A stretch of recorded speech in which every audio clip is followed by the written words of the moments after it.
Before we begin now, let me talk briefly about two trailers that dropped on the night that we recorded the Super Bowl Sunday special, right? That would be The Flash and Guardians of the Galaxy Volume 3. That would be the second trailer, right? Sure. So quick thoughts on the Flash trailer. This is Spider-Man No Way Home, but just done in DC style. That's the best way I can describe it. It's a mix of No Way Home again, Doctor Strange. Same. Batman is Strange. Right. Yeah. What I was really impressed by, I must say, not surprised, but impressed by, was how they were able to incorporate, other films in the DCEU. Not so much, because in my head, I thought it was just going to be, we're just going to reference, Michael Keaton's Batman. But no, they're actually going to bring up Man of Steel. I saw some BBS there. But there's the first shot of Batman on the bike, though. The way how it's framed, right? Every time I watch it, I'm always thinking about Nolan's Batman. Okay, yeah, it looks a little bit like the similar shot. Was the name of the bike? Not Tumbler, is it? Batpod. Yeah, the Batpod. Yeah. So here's the thing. Somebody was talking going about. back and trying to remember if in BVS, if he had, I think he had the same bike, right? He had a similar bike, right? He didn't really have a bike in BBS to speak of at all, but he just he could have something like that. So it is. I don't think they're referencing the Nolan Batman at all. That's Batfleck. But the thing is, I wasn't super surprised at Batfleck being in this because we knew he was kind of done with Batfleck, but the big thing was that he shows up in the Shazam trailer, right? They still have him as Batman in the Shazam trailer. So I was like, all right, well, Ben Affleck's still here though because we see his face.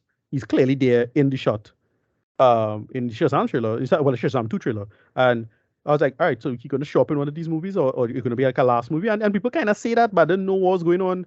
And then when he shows up in the trailer, like, great. This is last movie, right? Kind of thing. Go ahead. Right. Also, speaking of Man of Steel, I was surprised to see my boy General Zod, right? Michael Shannon. Like, what? I hoping what's her name by Angie? I forget her name. The Spanish actress who played Farah.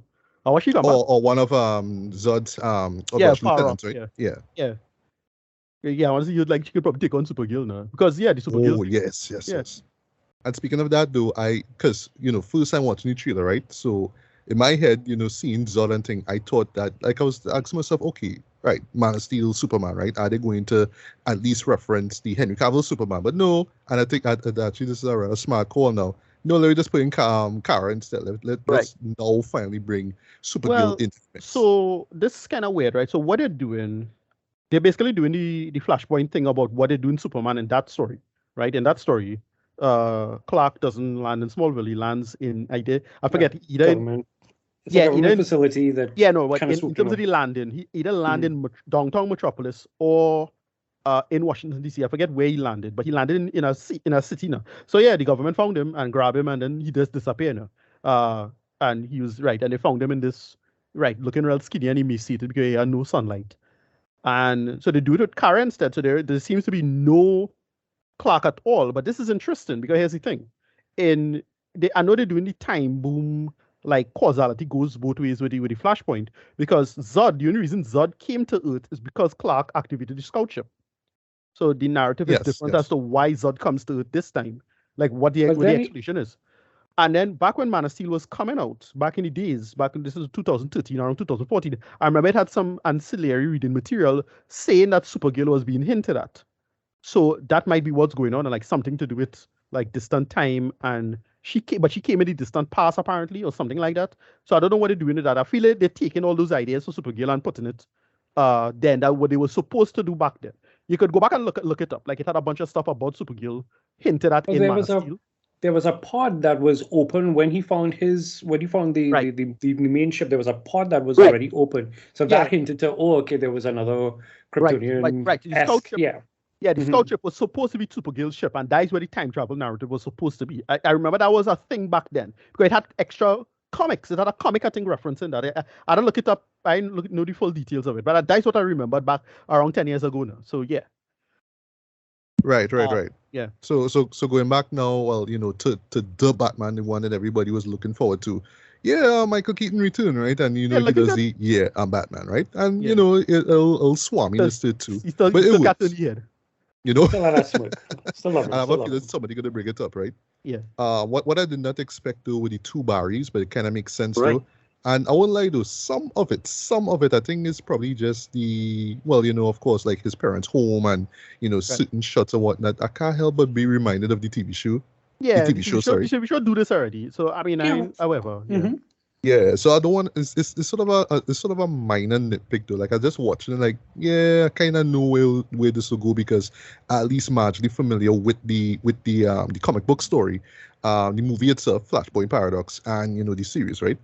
But well, just in closing though, I would say once again, Warner Brothers and DC just swinging for the fences with this one. It's gonna please the fan. This is definitely gonna be for the a crowd pleaser for them, right? I'm not sure how everybody else would take this though. Some people, well, because we've been fair, like critics, I should say, have been fair towards Marvel stuff. Like even when they do something really out there, like say No Way Home, right? But here, I have a feeling some people might be like, oh gosh, but we had to go back to this, and are they that desperate? Really going back to Michael Keaton Batman? But nah, I think they really have a solid plan here, and I have a feeling they have a few surprises in the mix as well too. Right. But yeah, for what it is though, this trailer, solid. Sorry, it didn't blow me away though, but I was just more impressed and surprised. Like, wow, actually, we doing this? Okay, this look real cool. This look cool. Like when Kara, fighting anything, that look cool. The outfit look cool. All that kind of stuff. Mm-hmm. So I'm excited. I'm excited. When is it coming out? I think it's June the 16th. So yeah, I'm there. Yeah, Ricardo, any quick thoughts on this? This look way better than I expected. Again, look, DC have a good track record for good trailers and shitty movies. I mean, Batman v Superman. So, in my humble opinion, Batman v Superman, the Comic-Con trailer is still one of the best trailers I've ever seen. Still to this day, I defend that trailer. But the movie is hot garbage, and this. It looks good. I can't deny it. It's looking actually pretty good. It's pretty interesting in what they're doing with it. The idea, well, is a world apparently that has no meta-human. So apparently Wonder Woman isn't here either, or Aquaman for some reason. Like, all right, let's see what's going to go on with that. It have a really cool moment where you see the two Flashes, their heels touch each other. That look badass. Yes. Yeah, that look pretty badass. It's little stuff like that. I am very excited for this. I've got, look, all of the drama with Ezra Miller, that clearly can't blow over because there's too much shit they do. It's all that nonsense involving conceits towards like what the studio doing and what they're doing or not. Look, James Gunn, he defending the show.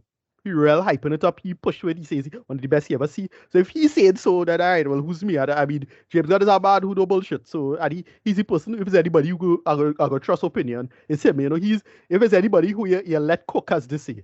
It's him, right? So yeah, I really want to see what they're going to do. And it's a perfect jumping off point to reset, all of this stuff, right? Yeah. You're doing your big reset. It's a story that you use to reset shit. They always use to reset, the comic book. They use to reset the cartoons. They use to reset some TV shows. Even X-Men did it, right? These are future past, right? Right. You always do this kind of story to reset stuff, right? So great. Make it work. I want to see what they're gonna do. Yeah, Ezra Miller and playing opposite himself. I have a kind of a theory that's not a really original theory, but I suspect I have something going on. And all I'll say is that if this theory comes true, it'll mirror his real life. It'll mirror their real life. I'll say. That's all I'll say. But I think what is happening is really interesting. I really want to see what they're gonna do. Yeah, and it's a genuinely solid trailer. I can't be mad at this. Right. And last but not least, Tracy, your thoughts on the Flash trailer? Well, let me just start off on Ricardo. Ricardo, if your theory is similar to what I've been thinking, because he's alt Barry is in a lot of yellow, and I've been thinking, that could be a very interesting way to do the thing with the thing and the people. Yes. So that could be fun. Here's my thing. Well, let me just start off by saying new Funkos dropped today, and I pre-ordered my Supergirl Funko because, I mean, why not? I am very excited for Sasha Calle. Calle. I'm like moving from Young and Restless, and I'm not too sure what other projects she's worked on, but I know her, from Young and Restless. And from Young and Restless and that kind of stuff, and seeing that video that we all saw, what was it, 2 years ago? I'm very excited for her and for what Andy Muschietti is going to do with that character. And I personally would love that when this whole thing settles down, that she gets incorporated into the main timeline and becomes the actual Supergirl for Woman of Tomorrow. Because just a little bit of her there, because James talks about Tom King's run on Woman of Tomorrow. She's very jaded and she has a different worldview and that perception. Imagine if you brought her and gave her that kind of sensibility. That would be awesome. Well, I was thinking the way how she, because they have a kind of gruffy and trying to be all hard ass and kind of thing, and I was thinking, well, either A, we're gonna get that Tom King run, which listen, it is still one of my favorite runs in the last couple of years, last few years. Like I love that run. But also it's quite possible we could be getting she could be Power Girl, right? Because Power Girl kind of like that. Exactly. We could get a little bit of Power Girl.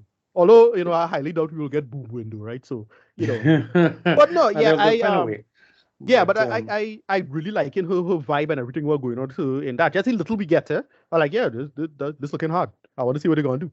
Well, another thing that's interesting. She's supposedly locked up, but she has her powers full. Remember, Clark had to learn powers and Zod and them had to learn powers. She learned to fly almost like, study that now. Remember, Clark had to learn to fly and the whole thing. And that was him normal. So she locked up, but she could do all these powers immediately. That kind of thing. That kind of weird, right? Like little things like that is like, oh right, remember Supergirl supposed to be more powerful in some ways, and they give all kind of reasons why and blah blah blah blah blah. And I was like, okay, I want to see what they're gonna do with it. It could be, and this is just speculation here. I mean, they could do a simple 2-minute conceit where after they break her out, before she, fights with them, she finds a crystal, and the crystal says everything, and she's like, "Oh, I'm all caught up in all of 2 minutes." Right. So I'm going to fight with this. The chip is still presumably there. Like, I want to see what they're gonna do, because it clearly can't be just as simple, the straightforward time travel alternate timeline thing. No. Like, we know the Flashpoint is a time boom. It also affected events of the past before that point in time where you returned. Like, we know that. So it affected events that before that. So like, okay, I want to see what they're going to do with it and make it weird. Because I remember Torn explained that in that movie, and then almost every subsequent version of it is basically that's the case. So so you're not worried about continuity conceits in that way. I mean, again, Zod came because of Clark, not for no other reason. So I don't know what Zod about. Is that different Zod too? Yeah. Anyway, go ahead now. My logic where that one was concerned is if it is that he sensed when so Kara crashed as a 14-year-old or whatever, she crashed and she would have still had a ship, and so they would have probably been honing in on that beacon the same way how they were honing in on Clark. Right. The only difference is that the government has Kara. So that was my thinking. Okay. But I have to say in general, I am very, very excited about this movie. B, after dealing with people like James Cameron, which I know is a totally different character, but James Cameron telling me, go and sit down and watch, Terminator Genisys because it's the greatest. Right. I watch everybody. True. That's a good reference. Yes. I like no, but I James has been going off about it, and I can just that little trailer. I can see how you can reset, have your new people. There's even the question people have been starting to wonder. Maybe at the end of it, we actually get, when the new reality is confirmed, we actually may get to see the first glimpse of what this new Batman might look like, moving forward, etc. Maybe the new Superman might look like. But these are all speculations. I'm very keen on it, and I will admit though, Sir Bailey knows this. I am also.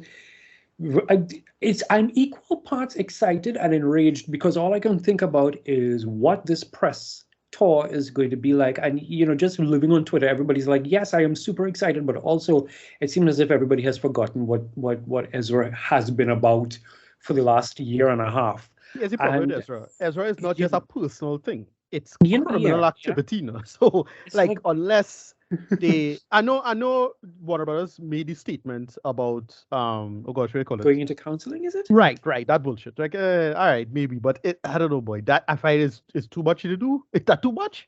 Too much bullshit?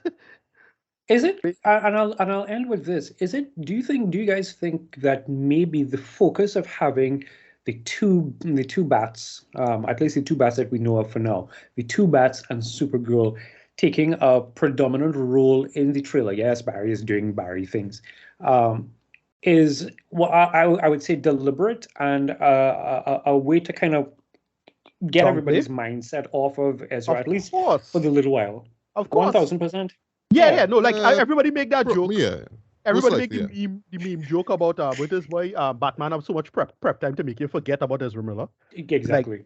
That was the joke. Like, yeah, you're thinking Like, I about haven't forgotten, but at the same point in time, it's like, oh, I should see this movie like on day one, kind of something. Yeah, no, yeah, they know what they was doing. Like, look at the poster. Who's the Flash? The poster. You don't see face, nothing. Like, yeah, okay, true. Yeah. Sorry. I'm gonna be there. That's the good part, and the sad part. I'm going to be there day one. So yeah. Yeah. So in the meantime, while we wait for June 16th to roll around, we can watch the final season of Flash.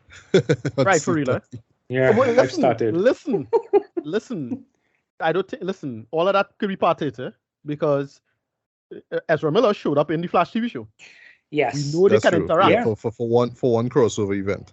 Yes, we know they can interact. So listen, I know Grant probably out there, but like, dude, if they bring in Grant, that is real hype. That could be real hype if they, if Grant come in at the end of this. Like, I mean, again, Warner, DC swinging for the fences. Like, they could do it. Because good timing. When is the season ending? I don't even know. I would suspect it would be before June. Before the movie. Listen, if they do that, if they do that, that is how to build real hype, And listen, I'm gonna talk about this when we talk about Ant-Man, but hype is hype. Yeah. It had to be that place. So yeah. Listen, just watch. I just detected patterns. I just know for sure. But it did. It have a lot. All I'll say, it have a lot of smoke. That's all I see. I will say, Ricardo, when you talk about that, it kind of makes me remember something that I was thinking when they were talking about getting a new Superman. Word also broke that Superman and Lois has like 1 or 2 more seasons left before it officially wraps up. We know that Superman, the film, is not going to be out until like 2025. So which means we have this season that we have coming out towards Christmas, and then January into next year. Tyler has managed to give an authenticity, So I'm like, this could be a really cool way to just say, hey, you know what, you've tested it, come right in. So if we do the same thing with Grant, they pull the trigger, they think they should have pulled on for a long time, but I don't know. Don't know for sure. But if they do it, I would be very happy. But that's me. Anyway, go ahead. Yeah. Right now as all they're talking about it, boy. Now I really need to start on Flash. The problem is though is that I need to continue watching season 8 because I stopped with the first 3 episodes. That was a crossover with Black Lightning, which I forgot. Oh my God. Yeah, but I remember at that point in time giving up on the show, and then he announced, final season coming up. I was like, right. I gotta stick with it. And then everybody's coming back. I mean, all of us coming back. Right. Zoom is back. Everybody's coming back. Well, that's something. But episode 1 was nice. Episode 1 was cool. Oliver. Yeah. Yeah. Right. So speaking of James Gunn, now let's talk for a bit about Guardians of the Galaxy Volume 3, the second trailer. I would just say in a nutshell, I enjoyed this one just as much as the first one. In the sense that it doesn't give away too much though, but I do like the fact that you see more of, and forgive me because I don't really know these characters, and this is coming from somebody who didn't even know much about the Guardians before the first movie even dropped, right? So you see more of the High Evolutionary, right, played by Chudwudi Iwuju. He was he was in Peacemaker, right? Peacemaker, yes. Yes, right.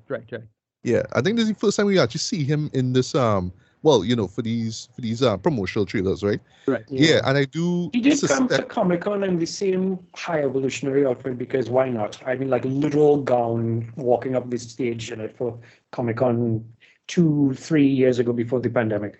So that was something. Okay. Yeah, but I do. Well, I mean, it's kind of hinted at and kind of suggested actually. Yeah, he has something to do with Rocket's evolution, if you will, right? Right. So I find that to be pretty interesting. What I'm wondering now is how is he going to be related to Adam Warlock? Okay, if you notice, we don't see much of him in this. And I wouldn't call that a letdown. Again, I want to go in with, not knowing too much about what to expect. But yeah, I thought we'd see a little bit more of Adam, like he would say something, you know what I mean? Not just fly into somebody and punch somebody. I think he fights Drax, I think, if I'm not mistaken.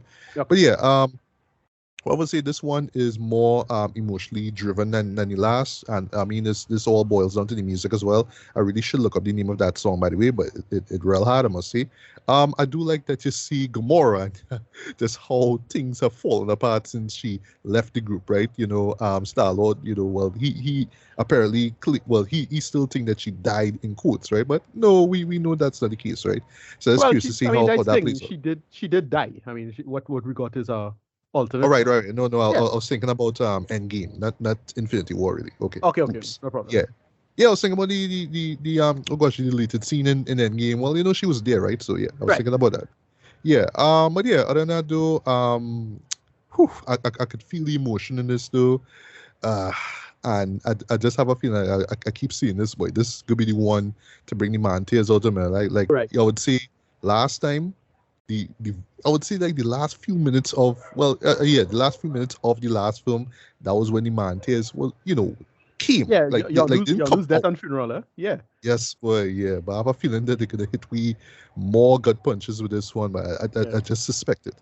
And last though, I do hope just right off the bat that at least a majority of the Guardians survive, because I have a feeling somebody gonna go. Somebody is going to go. I just don't know who is going to be at the moment, right? It could be anybody. Hell, it could be Nebula for all we know, right? But yeah, excited as hell for this one. May the 5th. Can't wait. So, Tracy, your thoughts on this second trailer? I'm very excited for Guardians. I'm very excited to see where it goes. I want to see Adam's evolution, because I remember like it was Aisha who birthed him and that kind of stuff. So I want to see how that's going to play out. I have a feeling, as much as we can tell that it's probably going to be the end of the road for Rocket, but at the same point in time, I have a feeling that there's going to be quite a few more of those kinds of deaths. We're just not really seeing it yet. So it's probably going to rip us a new hole in our chest. So I'm very excited for that. I'm kind of wondering if, because they set up the other team in Guardians 2, which and I didn't know much about the comics either, to be honest. But I think those guys there with Sylvester Stallone and stuff was either part of the original Guardians of the Galaxy or some random something or the other. I could be wrong, but I am curious if they're going to make a return, and if that team makes a return, would they be the now new Guardians? Because I mean, you're not having James again if you decide to do any more Guardians of the Galaxy. So it makes sense to sort of wrap that up, kill everybody off, or let everybody go into the sunset and do what they have to do, and just say, hey, there's a new team of Guardians. Maybe Sean Gunn could stay on as that character and have a whole new team going on adventures. You can then now bring in a new director to take a whole new direction and do whatever you want that is not Gunn-esque, and you've given everybody a nice wrapped bow send off. So I'm pretty much here for it. Mm-hmm. Yeah. All right. Well, yeah, Ricardo, your thoughts on the second trailer? Listen, Gunn is a product of his craft. I forget who it was who made a joke that how James Gunn got fuck up this movie to mess up the MCU, deliberately. What you mean on purpose? Yeah, but yeah, this looking really, again, say, I mean, I'm not the biggest fan of the narrative stuff in the Guardians, especially the second film, but the emotional beats still really land, like really, really land. And yeah, this looking like you're going to do a lot of that. Like it just gonna have you in a state, and you're gonna be thinking about the movie long after, and it really looking interesting. I really want to see what they're gonna do visually, looking great, just storytelling, really cut trailer, and I really want to see what they're gonna do with it. I hope one small thing, this is always a slight nitpick of mine, but I never liked what they did with Drax after the first film. Like, to me, he had a really clear comedic conceit, and they kind of, for lack of a better term, I don't know if this term particularly valid, but I think it applies somewhat. Flanderize the character. He becomes just a silly goofball of a character, and not the clear comedy conceit of not getting a joke. That thing, what they did in the first one. I thought they did that reasonably well, and I really hope they go back to that, or at least get back that with the character. That was one of the bigger problems with Drax post Guardians 1. But yeah, this looking pretty damn good. Not sure if we're gonna be building the hype for the MCU, because we're gonna talk about what happened with Ant-Man. But yeah, Excited. I really want. I'm gonna be again. This is one of those. I'm gonna be there on the first weekend, day one, most likely. Kind of moves. Same thing. Yeah. Yeah, same here too. Same here too. And I guess we can mention the poster actually that dropped for the first poster for the Marvels. Okay. I thought we had like a little trailer or something. But I'm expecting one over the weekend or next or like in the next Yeah, week that's and at a least half our or first, something. or probably our first Monday. teaser trailer. Yeah, our first teaser. Yeah. At least, Yeah, yeah. some kind Yeah. of something. Yeah. Yeah, but the poster looked dope. That's really all I can say. The poster looked dope. Yeah. I kind of went into, for whatever reason, I went into mother maiden crone philosophy. So Right. the three of them there, Yes. and that kind of vibe. And I really like how Monica looks, and I really love how Kamala looks. And I know, I mean, Bree's going to be Bree, and that's going to be awesome. But I am very excited. I am very excited to see Kamala interacting with her, and then by extension, that relationship between Monica and Carol, because even in WandaVision, she was like, "No, we're not here to talk about Miss Marvel." Yeah. So I was like, "Oh, okay, there's something there. Maybe she blames her for not coming to help her mother when her mother got cancer." And I really want to see. I'm very excited to see her first teaser trailer. I'm excited for this because of who the director is. I want to see what she's gonna do. Who's the director again? Oh gosh, I forget her name, but she's the one who did Candyman. Oh gosh, is it Nia Costa or DeCosta? Nia Costa, thank you. Right. Yeah. That's the name. Right. Yeah. I'm really excited what they're gonna do with it. Make it work in terms of conceits. How to write it. In terms of basically, for lack of a better term, the intersectionality of women, right? Like what a black woman feels like as opposed to a white woman and a brown woman, and what they're gonna do with that now. And not only that, but also in terms of age and time and all of these conceits. I really want if they could make it smart. And make it a good character-driven material. I really want to see what they're going to do with that. Hopefully, right? But yeah, she looked like the type of person that might be able to do that. To be honest, yeah. And I felt we didn't get enough of that, or at least not as intelligently as it could have been with the first Captain Marvel, in my humble opinion. So that's how I feel about that. Right. Well, yeah, right. That at least this gives the MCU that chance to give we in a sense a much better Captain Marvel film, right? Right. Yeah. So. Star Trek Picard, boy.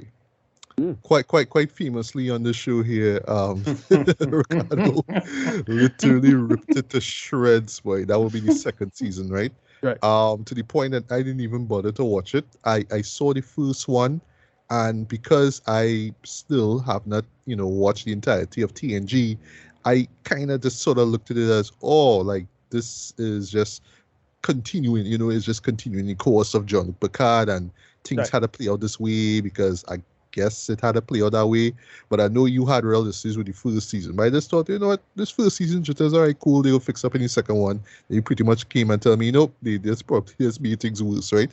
But then when the trailer for the third season came out, you were like excited for that, right? Yeah, it actually won me over somehow, right? Right, but still, and it's the final season too. But still, for me personally, I feel like I just need to, watch TNG or maybe watch more of the, the 90s, maybe not, but the 90s Star Trek films to really appreciate what they're doing here, because I know that's what this series references the 90s films and references TNG, right? So I am kind of clueless to all of this, right? So I just kind of watching it. Like, that's how I watched the first one for what it is, right? You told me the second one was trash. Second season that was trash. But now here we have the premiere of the third season. So you and Tracy all checked it out. So Ricardo, if you don't mind, just give me a synopsis now and tell me what you thought about it. And Tracy follows. Yeah, so basically the synopsis is that Crusher had to do some action girl stuff in the beginning. And they introduced Crusher. First time we seen Crusher. Lot action girl. Yeah, a little bit. Actually, do some badass shenanigans at the beginning. Some stuff with a rifle that was pretty badass. And then she sent out a distress message, to Jean-Luc Picard. But with the old communication and the whole thing is telling him to come find her in the system. Don't trust Starfleet. And so basically, what Jean-Luc does is that he calls Riker for help, and then they basically have to con their way on a ship to get to this system, right? And that's what they did. And they were kind of failing with the new captain of Riker's old ship, because Riker goes on to captain the Titan. So it's the Titan A, and it has a new captain, Captain Shaw. And All right, Ricardo, you had to forgive me for this one though. But when you say Titan E, I was thinking Titan EE. Dread. No. I'm It's sorry. just, I'm sorry. No, okay, so in Star Trek, when you have when you call a ship a A, it's the second of that ship. So you have the first type of that ship, and then you have the ship. So like in Star Trek, which movie it was? I think Star Trek 4, I think they had the Enterprise, and then the Enterprise E, right? Because the Enterprise was destroyed, and they got the Enterprise E. Well, point is, they had something called a new Constitution class, so that's why it does look like the ship from Strange New Worlds a little bit. All right. But yeah, so is that, at first I thought it was they just wanted to use the set for Strange New Worlds, but that's not the case apparently, because they film in different countries. Somebody on Reddit correct me. Typical thing on Reddit. You expect people on Reddit to correct you, right? So that's that. Yeah. But here's the good thing about it with this narrative is that 7 of 9, Annika Hansen, she is the XO of the ship. She's the commander. So she's the one who helped them out to get to this spot, right, in this first episode. And then side story, 7 of 9's girlfriend, Rafi, she has some spy work looking for somebody called a Red Woman or the Red Lady or something like that. And they explain who it is in the episode. And it causes, but what Rafi failed to do is stop a terrorist threat from some missing piece of technology that got stolen from the Daystrom Institute. And it causes terrorist attack. And I think, okay, so this big terrorist attack happened. I forget where it was exactly. And then Jean-Luc and Riker get to the ship, Crusher's lost ship. They find Crusher, and then this dude who hold Riker hostage for 2 seconds reveals himself to be Crusher's son. Well, apparently Crusher has a second son, which is like not Wesley. Not Wesley. No, we see Wesley last season and they completely waste him, whoever. But in this season, this new guy, he reminds me a little bit of David Marcus. That's Kirk's son. So I wouldn't be surprised if they reveal that he is Jean-Luc's son. I would not be surprised. I was thinking the same. Right. I kind of like this first episode, but it's the exact same thing I said about every other premiere of Star Trek Picard. Right? So first episode is be okay. It is set up some decent stuff, and then the show just completely unravel itself as time goes. But it's a solid first episode. I enjoy a couple things. I enjoyed Riker and Jean-Luc, like they bounce off each other really well. Like it is solid old man banter, right? Talking about stuff, talking about being old. It works. It's funny and it's charming and it works. The dinner with Shaw is a great scene when Shaw kind of called them out and say, "Yeah, I don't want to listen to all you." And he kind of like have an attitude about it, and he a little prejudiced against 7/9 because she's a Borg. Yeah. But it's a good scene. Like he's a total asshole, but it works. And then the stuff with Rafi, all the spy stuff with Rafi was interesting. And the big reveal with what the Red Woman is. I thought that was a nice little callback. It's like, if you know yesterday's Enterprise, it's a statue of the captain of Enterprise C, if I remember correctly. I was like, okay, it makes sense. Like what the thing, and then when they reveal the big event, it's like, all right, that was pretty good. And then I suspect who her handler is. Like she talking to some handler who she don't know. I'm more than likely that's Worf. I think that's Worf. That's probably Worf. Whoever. And then I just thought it was a solid start to what was going on. You know, it have a mystery plot. Somebody hunting them down. We don't know why. They're gonna reveal all of that going forward when the scene wherever the trailer telling me to see. They introduce a character who is Geordie's daughter. But I thought at first that was supposed to be Michael Burton, but no, Michael Burton apparently plays Geordie's second daughter. So I didn't know Geordie had 2 daughters in this. All right, good. Like, great. Like, I want to see what's going on there. And yeah, solid premiere. Like, as a premiere, it works. It's mostly fine. It sets up enough premise, decent enough mystery box.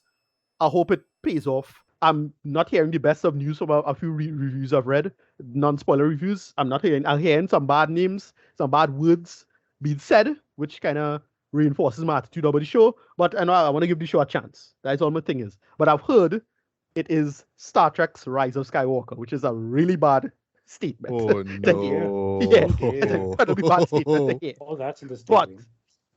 But I enjoyed this first episode for what it was. It is pretty good. Oh, the post credits, the scene, the credits, the end credits is great. Like that should have been like that should have been the opening title for the show from the beginning. Like, I'm wondering if they're going to use that moving forward. Yeah, I thought that was great. Like it had all the LCARS systems, and they show a reference to I think Star Trek 8. Remember the scene when he had the meltdown with the Tommy gun in the holodeck? Yeah, that is all little things. Like, that nice little callbacks. I think I vibes. I enjoyed it. Yeah, solid premiere. But again, I said this with season 2, and I said this with season 1. So we'll see with the rest of the season. But yeah, I enjoyed this episode. I know you take one at a time. So yeah. Right. So yeah, Tracy, your honest opinion on this season premiere. Three things. One, when I saw Beverly Crusher, like in the opening scene, and I saw Beverly Crusher, I was like, "Oh my God, it's Dr. Crusher!" So I had that moment. My thing with Picard is, I feel like, and I don't know how to say this without sounding like a complete idiot, but I feel like because our leader is older, they write it kind of like old Manny in that. Right. I feel like it could be tightened, or it could have a little bit more punch. But sometimes the responses and the call, okay, somebody's having a conversation and it takes him about, I feel like a little too long for him to figure out. And so I totally understand where you're coming from. Okay, here when I is silly, right? It's silly for two reasons. One, Patrick Stewart in real life is way more energetic than that. Right. That's one. Two, he's a robot now. Anyone forget that? He's a robot now. Nope. That's Wait, really? He had died at the end of season 1 of Picard, and they put his a robot. Oh, right. Yes. The robot is a perfect old man robot, so you have to be an old man still. I can't go I hate it. It's just tighten it up a little bit more. But that being said, I'm very excited to see where it's going. I sat down with Mom and I was watching Picard, and I was like, that new captain is going to piss me off for this entire season. It's one of the two things they're setting up. He's either going to be a thorn in their side for the entire thing, or like by episode 5, he's like, oh my God, Picard might have been right, and then suddenly get a brain. But his sheer disrespect, and you gotta love it, but his sheer disrespect of not spoiling anything, but like having dinner without waiting for the Admiral and the rest of them to show up. Yeah. I just like, what is your deal? I do feel when the young man, name escapes me, when the young man said he was Beverly's son, yes, the idea of it being Picard's, because there was some reason that Beverly just left and she didn't stay in contact with anybody. She just left. Right. She said something like she kind of burn everybody, burn all the bridges. Yeah. And I feel like there may be levels, yes, but also, that whole trope of I had your child and I could have done it on my own, so I left. Right. Yeah, the real Carol Marcus thing, yeah. I'm kind of getting a Star Trek Nemesis feel from him. Oh boy, you say that. Why you had to see Nemesis? Wait, Tracy, wait. Oh no, Tom Hardy. No, I don't listen. I get on a kind of Nemesis vibe from him. I don't know. However, that being said, all those things taking into consideration, I did enjoy it. I very much, like Ricardo, I very much enjoyed the end sequence, and I'm thinking that maybe, hopefully, that's going to be the new thing. There's a whole thought inside there where it's like, don't trust anyone on Starfleet. And I want to see if there's going to be any real conflict, because you have his old team who's coming back. There's Worf and Geordi and whatever version of Data and that kind of stuff. Well, is right. I suspect he's a lawyer, but not. Well, yeah, right. Yeah, right. Anyway, but we call him Ben Spiner coming back, right? Brett, yeah. My query is, are they all going to be like, yes, let's go, Captain? Or is that conflict of not trusting anybody in Starfleet going to involve one of his old people? Like, could you see Geordi maybe turning against Picard because that was back then, but now this is something different?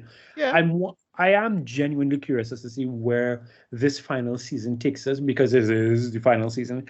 I'm also mildly curious as to figure out if after this, if we're going to get like a Janeway spin-off. Yes, I know we have Lower Decks and all the other stuff that's happening, but I'm curious. The thing is, Prodigy is kind of already a Voyager prequel thing, so I doubt we'll get any live action, to be honest. But yeah, right. Yeah. As you bring up Prodigy, how far are they in Prodigy? Because I can't remember the last time that you season 1 ended. Okay. Season 1 ended. I get into that, to be honest. And yet, no, it's great. Like, it's one of the best things that in New Trek, in the new episodes, right? It is one of the best. Well done.